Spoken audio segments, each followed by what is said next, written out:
how'd you get that? And she responded with, I don't know. I compounded the situation by leaning across and go, remember, you have to explain that the kid did it.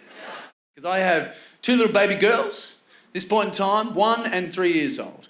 And I love my girls. I love them so much. I love them so much. I got 2. They're just...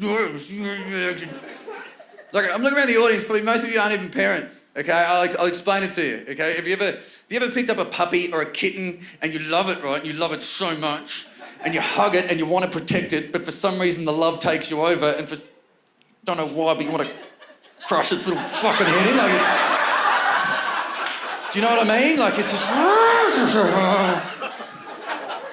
Like, I would never hurt my daughters. I would never lay a finger on them. If anyone did, I would maim, if not kill them. But sometimes I want to hug them so tight, I want to see the little eyeballs go... My partner was amazing through the labour. She was amazing. 14 hours. It was 14 hours. And she took no drugs, guys. No drugs. And I didn't judge. I was like, you can take drugs if you want. Like, the right drugs. Like, do you want a hit? Not right now. But afterwards, I said to her, I said, look, I didn't judge, but...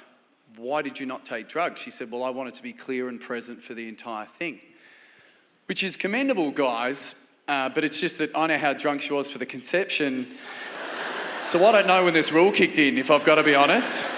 Like, and how hard is that for my skills in the boudoir? Just what? You want me to smash a 3.5 kilogram kid out of my lady parts? I don't need help for this. Watch this shit.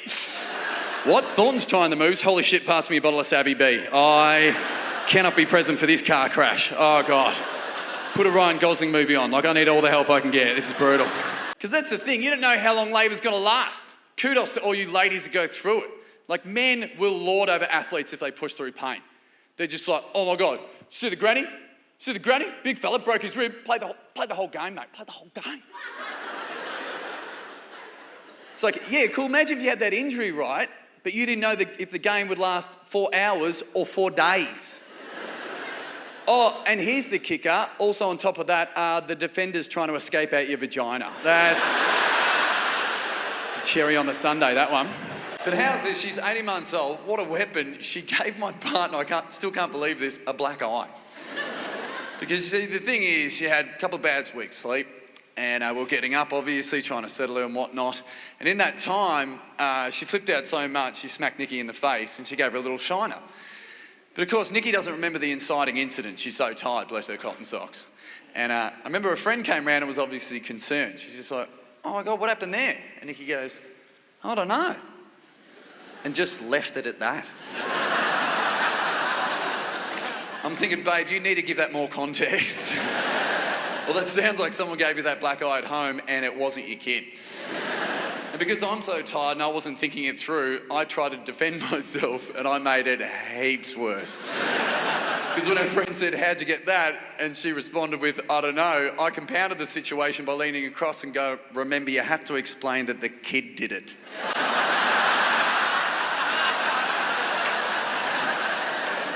I'm an idiot. So I've got a kid now, right? Fully invented a kid out of my testicles. And... you have these wonderful moments, right? A month into her life, she was just falling asleep on my chest. Oh, it's lovely. And I was being a very attentive father and scrolling through my iPhone. And it slipped in my hand and the corner just cracked her on the skull. Guys, and like when I say skull, like her skull hadn't fused together yet. I thought the iPhone would just thunk between the cracks.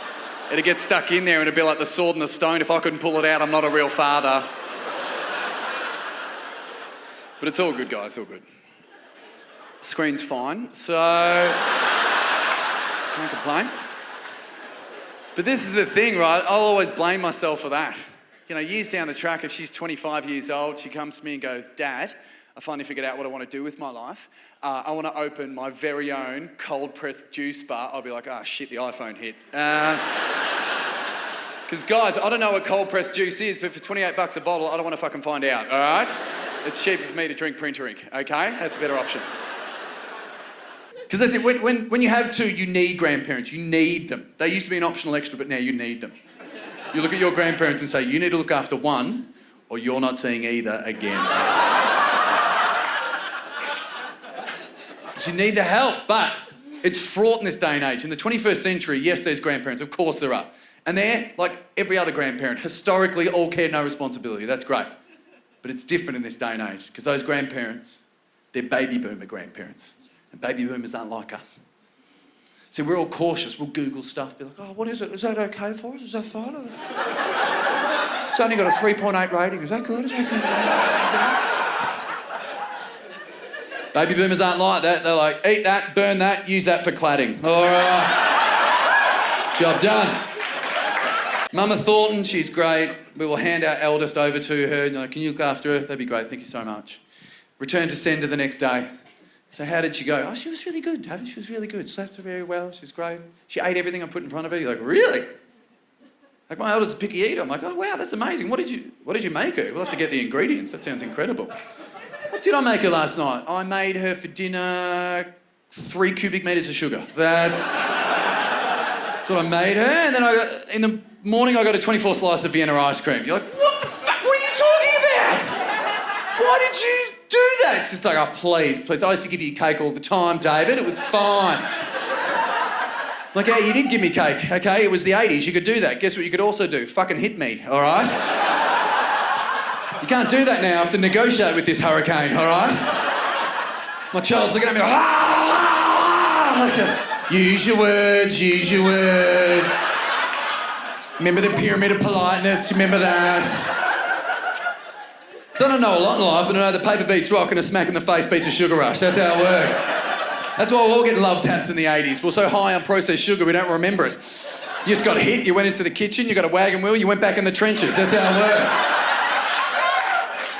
Yeah. You look at your uncle like, no, I'm not going to get out in the shops and get your goddamn smokes, all right? It's not working. That's why we're always doing batshit crazy things in the 80s. We're high on processed sugar. We're like, what? Slip and slide? You mean there's half an inch of water on a blue tarp? Fuck yeah, I'm going in face first. Let's go. Give me a sunny boy. Let's crack on. Let's go. Oh, I'm grinding my teeth. Gosh darn it, did we have some fun, eh? And if you want more fun, why don't you like and subscribe to my YouTube channel? And you can also find me on the socials. I mean, don't DM me. My wife doesn't want that happening. I'm just saying you can follow for all the content and stuff like that. Yeah, saved it.